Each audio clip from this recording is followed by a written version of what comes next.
My wife ran off with a man she claimed was a wealthy real estate CEO and declared him her soulmate, so I let her chase her fantasy without a word.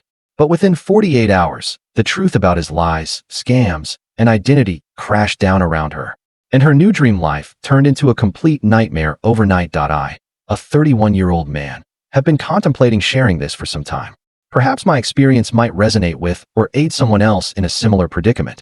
Allow me to introduce myself. I'm Ryan, and I specialize in cybersecurity. Indeed, I'm proficient with computers and related technologies. I've always been the reserved, dependable individual who worked diligently and adhered to principles. My father taught me about respect and diligence, while my mother showed me how to cook and care for myself.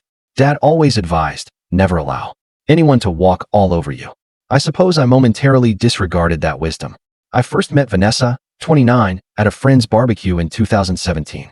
She was stunning, blonde, physically fit, consistently dressed as if she'd just emerged from a fashion publication.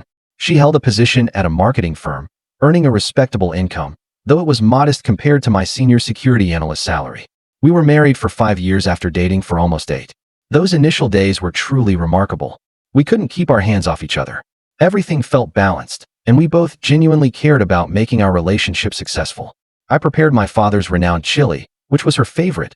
She managed the cleaning. I repaired things around the house, and she handled our social schedule. We both contributed to expenses. It felt like a true partnership. However, after our first anniversary, subtle shifts began to occur, small details I initially overlooked. She stopped preparing those special meals she used to make. She became less interested when I discussed my work or hobbies and started making more demands without fulfilling her part. I dismissed it, creating excuses for her. She's under work pressure, her mother is being difficult again, she's fatigued. Whatever. I essentially devised every conceivable explanation except the glaringly obvious one. I was being utilized for stability, social standing, and financial gain, while receiving progressively less in return. My friend Derek, whom I've known since high school and who works in construction, observed it before I did. Buddy, every time I see you two, she's engrossed in her phone, disregarding you, and you're carrying everything, he remarked during a poker evening. I brushed it off, telling him to focus on his own marriage. I should have paid heed. The moment I truly awoke happened after I worked a 16-hour shift, contending with a significant security breach at my company. I returned home, utterly exhausted, to a darkened house at 11 p.m. There was no dinner, even though she'd been home all day. The sink was overflowing with her breakfast and lunch dishes. The laundry I'd asked her to manage remained untouched. Yet, somehow, she had found time to get her $200 nails done, enjoy a $90 lunch with friends at that fashionable downtown eatery, and acquire a new $350 handbag. Her social media story, with the caption, "Treating myself because I deserve it," validated all of this. When I inquired about the household responsibilities we had agreed to share, she literally rolled her eyes at me. "I didn't sign up to be a housewife," she stated, not even looking up from her phone as she messaged her close friend Megan, another entitled individual who married some banker. "Are you being serious right now?" I asked, my voice rising. "I worked 16 hours preventing our company from losing millions in a cyber attack, and you can't even put clothes in the dryer." "Oh, don't be so theatrical, Ryan," she snapped. I had a demanding day too. That demanding day was, in fact, a literal spa day, according to her location tags. I told her I wasn't asking for a housewife, just a partner. That's when she dropped the bombshell that transformed everything. She directly informed me she wanted the benefits of marriage without the corresponding duties. "What exactly do you believe you're contributing to this relationship?" I asked, striving to maintain a steady tone. She looked genuinely taken aback by the question. "I'm your wife. My presence should be sufficient." Then, she literally gestured around her body as if she were a prize on a game show. "You ought to be grateful I selected you. Do you comprehend how many men would be desperate to be with someone like me?" She then listed her contributions. She attended company events with me, where she spent the entire time networking for her own career. She maintained her appearance using my credit card, and she hadn't been unfaithful, to my knowledge. As if fidelity were some special favor rather than the basic minimum expectation in a marriage. Most men would be delighted to have an attractive wife who allows them intimacy with her. She actually uttered to my face. I was speechless. That night, sleeping on the couch because she had her detrimental friends Megan and Tiffany over late, consuming my expensive whiskey and screaming with laughter at reality television while I needed rest before another early shift, something snapped inside me. Not my heart, but my illusion. I realized I had been existing in a completely unbalanced relationship where I provided everything while she simply took. I had become an ATM with additional physical utility, nothing more. I drove to work the next morning with this strange new clarity, as if someone had sharpened the focus on a blurry image. I drove the 45 minutes to my office in silence. No podcasts, no music, just contemplation. I pondered how she spent the money I earned, $140,000 annually plus bonuses, while keeping her own, barely $55,000, separate. How she enjoyed the house I mostly paid for without lifting a finger to maintain it. How she leveraged our marriage for social standing but treated me as an afterthought. I called Derek on my lunch break and finally confided. "Sounds like you married my ex," he said. "Time to grow a backbone and show her there are repercussions." I didn't initially seek vengeance or conflict. I'm not inherently that type of person. My father raised me to be respectful and fair. But I was starting to grasp that sometimes, to entitled individuals, justice appears as revenge. I desired equality, or at the very least, to cease being exploited. If she wanted the advantages of marriage without the corresponding responsibilities, then perhaps it was time she experienced precisely what she was providing. Nothing. That day, I opened a new encrypted spreadsheet at work. At the top, I typed, "Cold Justice Plan." Under it, I began meticulously charting exactly how I would give her precisely what she was giving me. No more, no less. Not merely out of self-preservation, but as a much-needed wake-up call. The morning after that illuminating conversation, I sat in my car before heading into work and painstakingly enumerated everything Vanessa had ceased contributing to our marriage. The list was dishearteningly long. Cooking. She hadn't prepared a meal in 4 months. Cleaning. Her clothes were constantly on the floor. Emotional support. I couldn't recall the last time she inquired about my day. Intimacy. Twice in the last 3 months. Both times she simply lay there, often on her phone. Financial contribution to shared expenses, perhaps $500 a month compared to my $4,000 plus. And even basic respect, she constantly interrupted me and ridiculed my interests to her friends. Yet, she expected premium housing in our $750,000 home, social status as a married woman. Mrs. Cybersecurity Executive was literally in her Instagram bio, access to my premium health insurance, inclusion on my family vacations, my parents' lake house she loved to showcase on social media, and full use of my credit for major purchases. I decided my initial move would be financial. For years, we had maintained a joint account where I deposited 80% of my income, roughly $9,000 a month after taxes, while she contributed sporadically, claiming her marketing job didn't pay enough. Meanwhile, she maintained a separate personal account to which I had no access. When I reviewed our joint account that morning, I discovered she had withdrawn $1,700 for shopping just the day before, while simultaneously claiming we needed to reduce grocery spending because inflation is killing us, her words when I wanted to purchase steaks last week. That afternoon, I visited the bank and established my own separate account at a completely different institution where she had no relationship. I transferred 75% of the joint funds there, approximately $22,000, leaving just enough to cover immediate bills. I configured my direct deposit to allocate only a fixed percentage to the joint account, exactly matching the percentage of her income she contributed, which amounted to about 12%. The remainder would go to my new account. I also immediately ordered a new credit card solely in my name, accruing points that would benefit only me. My banker friend Mike assisted me. "Seen this 1,000 times, man," he commented. "Guys letting their wives drain them dry. Good for you for putting a stop to it." When I returned home that evening, she was waiting with a calculated smile I now recognized as her manipulative facade. Head tilted, one hip casually extended, that feigned innocent look. "I've been contemplating our conversation," she said, sidling up to me, wearing a tight dress I had once complimented. "I was stressed, you know. I appreciate everything you do." Her hand slid down my arm as she mentioned wanting to reserve a weekend retreat to a $900 per night resort in Napa, which she clearly expected me to entirely finance. "Sounds pleasant," I replied indifferently. "Let's divide the cost equally, since we both work." Her smile faltered momentarily before she recovered. "You know my job doesn't compensate much. I was thinking you could cover it as a gift. Plus, Megan and Brad are attending the same weekend and have already booked." So this was about keeping pace with her friend. The sense of entitlement in her voice was unmistakable now that I was attuned to it. Every sentence began with "I want" or "I need," but never "we" anymore. "I'm reducing expenses," I stated simply. I updated our banking arrangement today to be more proportionate to our incomes. The calculated warmth vanished instantly. Her eyes widened, and her face flushed crimson. You did what? Without discussing it with me first? She shrieked, actually, stamping her foot like a child. The irony of her demanding discussions about financial changes when she had been making withdrawals without consultation for years was not lost on me. I'm simply mirroring your approach, I calmly explained. You keep your personal funds separate, and now I'll do the same. I'll contribute proportionally to our joint expenses, just as you do, about 12% by my calculation. 12%? That's ludicrous. How am I supposed to subsist on that? She shrieked. The same way I'm supposed to manage on 88% of the bills, I suppose, I responded. The ensuing argument was revealing. She accused me of everything from cruelty to betrayal, yet she couldn't articulate why it was acceptable for her to possess financial independence, but not me. When she realized I wouldn't yield, she shifted tactics, crying those artificial tears I had fallen for so many times, mascara artfully smudged, claiming I no longer trusted her.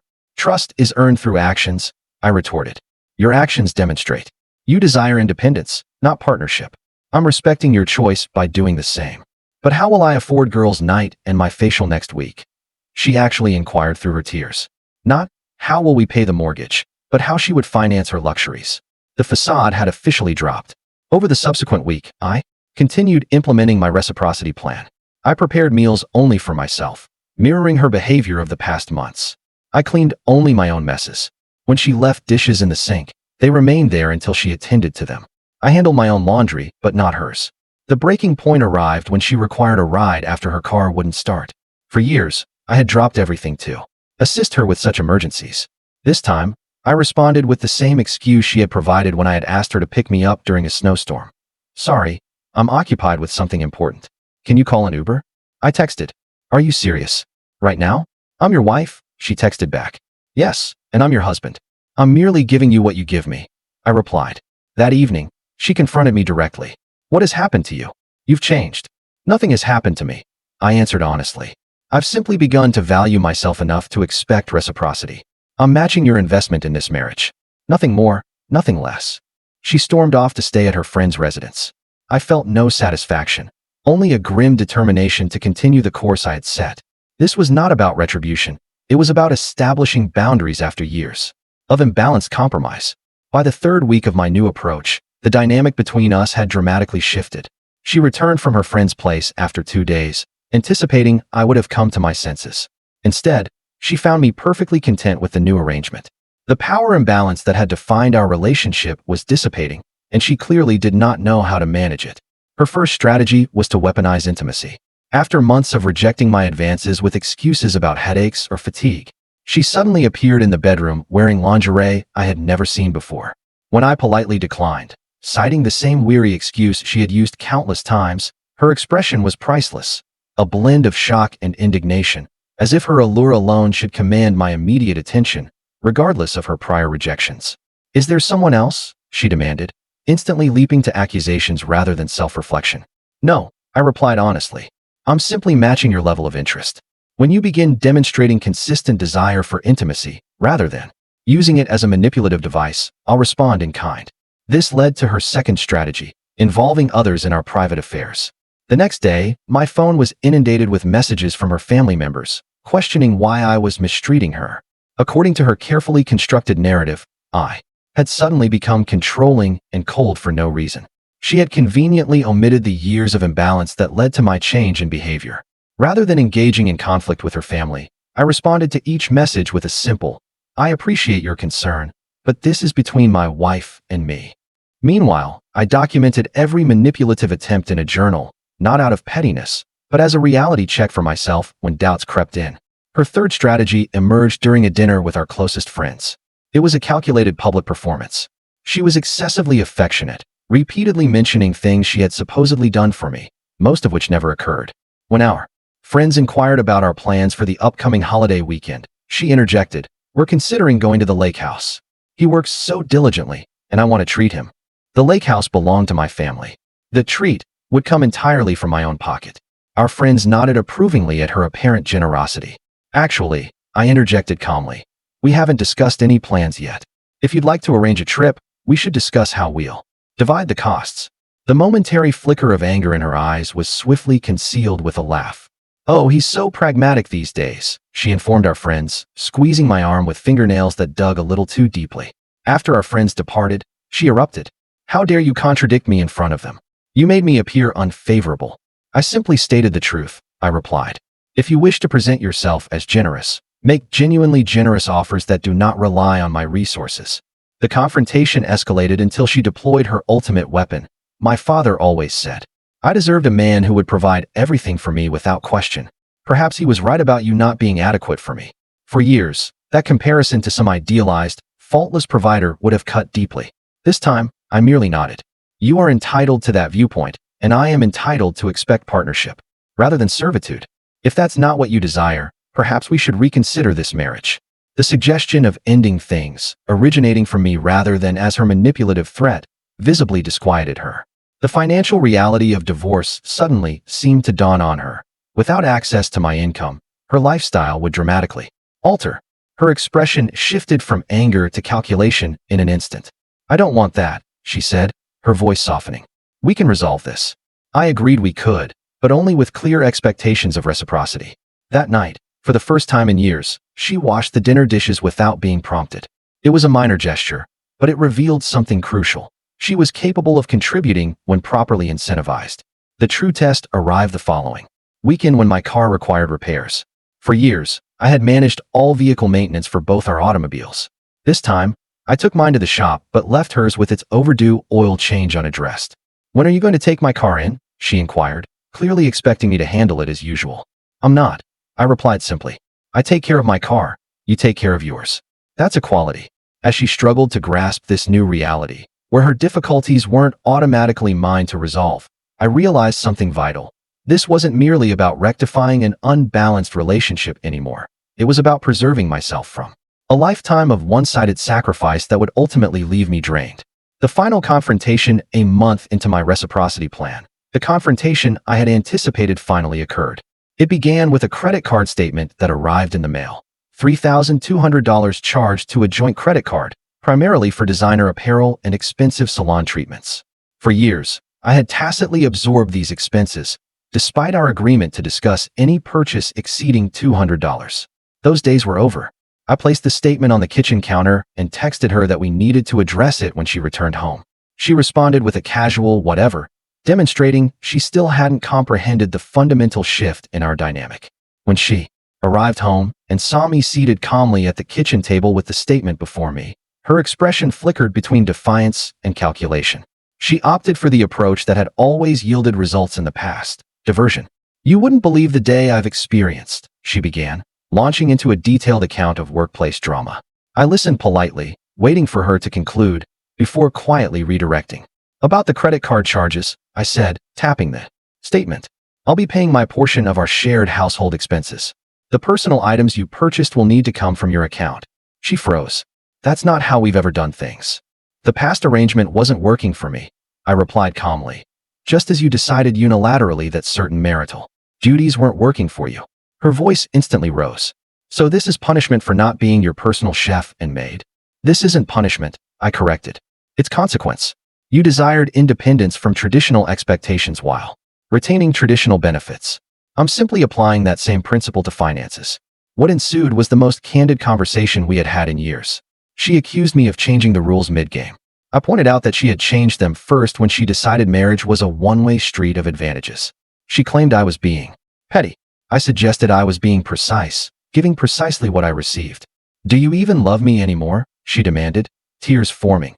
Tears I had witnessed before when logic failed and emotional manipulation became her chosen weapon. "I married you because I loved you," I answered truthfully. "But love requires respect to endure, and respect requires reciprocity." The argument escalated until she seized her phone and called her father, putting him on speaker with a triumphant expression. I recognized the maneuver immediately. She was mobilizing her most formidable ally, anticipating I would capitulate as I had in prior disagreements. "Daddy, he's refusing to pay the credit card bill," she said, her voice suddenly small and victimized. Her father's gruff voice filled the kitchen. "What's the issue here?" A real man attends to his wife's needs without complaint. In the past, I would have yielded under this pressure. This time, I spoke directly and confidently. "Sir, with respect, a true partnership involves mutual support and contribution. I'm happy to discuss this with my wife, but this is between us. The silence that followed was profound. Her father, unaccustomed to being challenged, spluttered before demanding to speak to his daughter alone. She took the call to another room, but I could discern her increasingly agitated voice as her father apparently failed to provide the intervention she had expected. She returned 20 minutes later, face flushed with anger. He says I should consider whether this marriage is working for me. That's a fair question, I agreed. One we should both consider.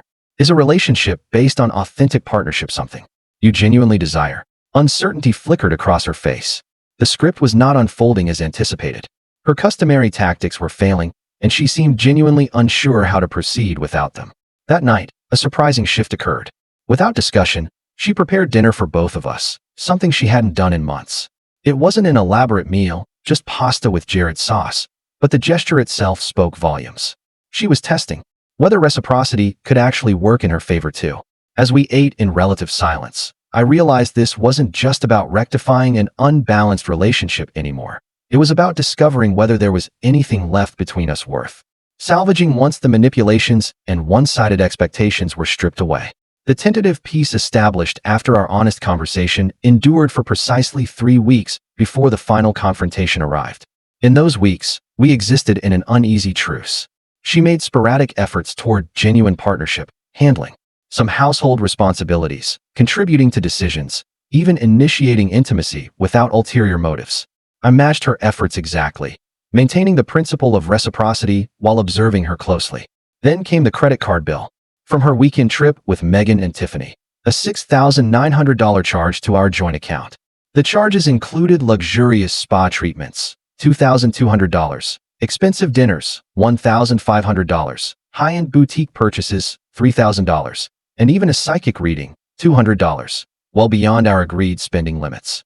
What made it worse was finding the statement, deliberately concealed beneath a stack of magazines rather than in our usual mail location. When confronted, she initially denied knowing anything about it.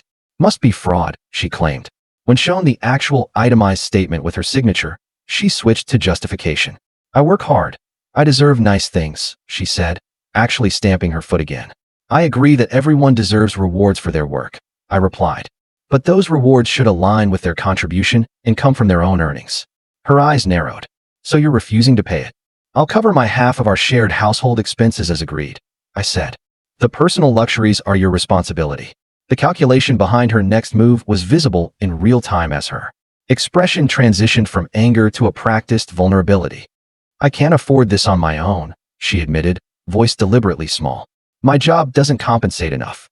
Then perhaps luxury spa weekends shouldn't be a priority, I suggested. Or perhaps a better-paying job might be something to consider. I hear Starbucks is hiring. They provide benefits too. She stared at me as if I had proposed something outrageous rather than the basic financial responsibility most adults navigate daily. Then came the ultimatum I had half expected for months. If you don't pay this bill in full, I want a divorce.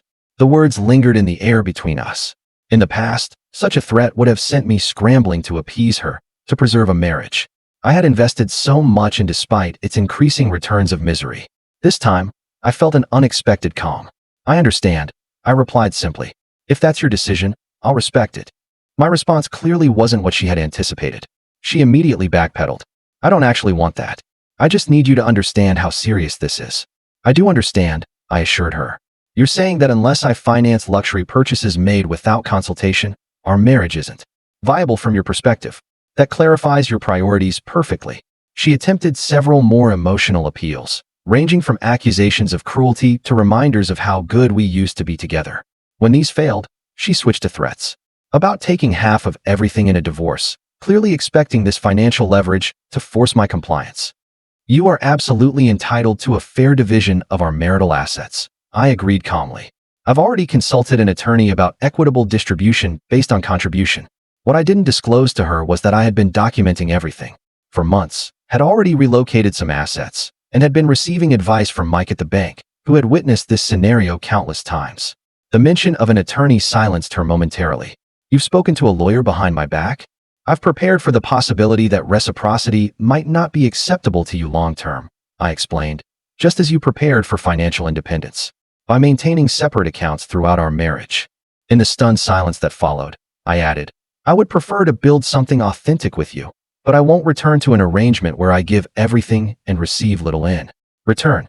She left the house without another word. Late that night, she returned and made one final attempt. Seduction as manipulation, the strategy that had resolved countless arguments in the past by bypassing genuine resolution. I firmly declined, explaining that intimacy should be an expression of connection, not a tool for control. The rejection seemed to finally solidify the reality of our new dynamic. She packed an overnight bag and announced she would be staying with her sister until you come to your senses. 3 days later, I received divorce papers. The reckoning and resolution, but this is where my story takes a different turn than you might expect. My preparation had been more thorough than she could have imagined. When she was served with my counterfiling, it included 1. Screenshots of her admitting to deliberately hiding expenses in texts to Megan. 2. Bank statements illustrating her pattern of financial abuse. 3. Documentation of the actual household contribution split, 88% to 12%. 4. Screenshots of her ridiculing me to her friends. And 5. Evidence she had been planning to upgrade husbands once I received my expected promotion. The week after she received these papers, her life completely unraveled. Her company announced layoffs, and her position was eliminated. Her toxic friend Megan, navigating her own divorce, couldn't offer financial assistance. Her credit cards were maxed out from the spa weekend and shopping sprees. That's when the texts started arriving. "We should talk about this in person." I think I was too hasty. "Can I come home just to discuss things?" I didn't respond for 3 days. When I did, I simply wrote, "You can come by Saturday at 10 a.m. to discuss financial matters." When she arrived, the entitled princess was gone. In her place was a desperate woman who had suddenly realized actions have consequences. She had lost weight. Her designer clothes were replaced with simple jeans and a sweater. "Ryan," she began, tears already forming. I've been doing a lot of thinking. I miss us. I miss what we had." "Which part?" I asked. "The part where I paid for everything while you contributed nothing? The part where you ridiculed me to your friends? Or the part where you told Megan you were planning to trade up to a richer husband?" Her face turned ashen. "You saw those texts." "I saw everything, Vanessa. The plans, the manipulation, all of it." "I didn't mean any of it," she sobbed. "I was foolish and spoiled, and I need you. They laid me off. My cards are maxed out. Megan can't assist me, and there it was. Not 'I love you' or 'I was wrong,' but 'I need you.' Specifically, she needed my money. So, to be clear," I said calmly, "now that you're in financial difficulty, you've decided our marriage is worth preserving?" She nodded eagerly. "I can change. I'll handle the housework. I'll contribute more. Whatever you desire." I took a deep breath. I want a partner, not a dependent who behaves when she's desperate. The divorce proceeded as planned. What followed was the most spectacular meltdown I've ever witnessed. Screaming, begging, threatening, all within minutes. She actually got on her knees and clutched my legs, mascara streaming down her face. "Please, Ryan. I'll do anything. I have nowhere to go.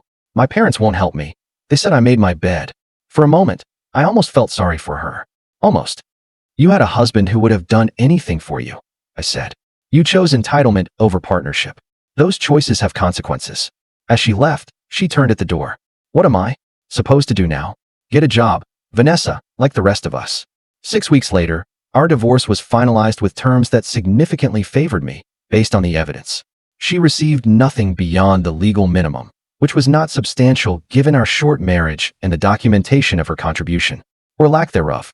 Through mutual friends, I heard she moved to a studio apartment and took a job as an executive assistant, a major step down from her marketing role. Her social media, once replete with luxury posts, fell silent.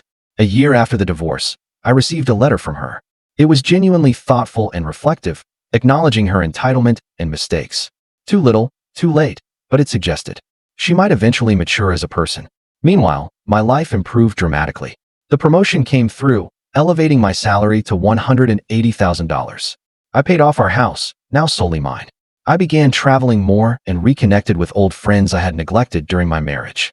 Derek introduced me to his wife's friend, Sarah, a pediatric nurse who covered her own expenses, prepared delicious meals because she enjoyed it, and genuinely listened when I spoke.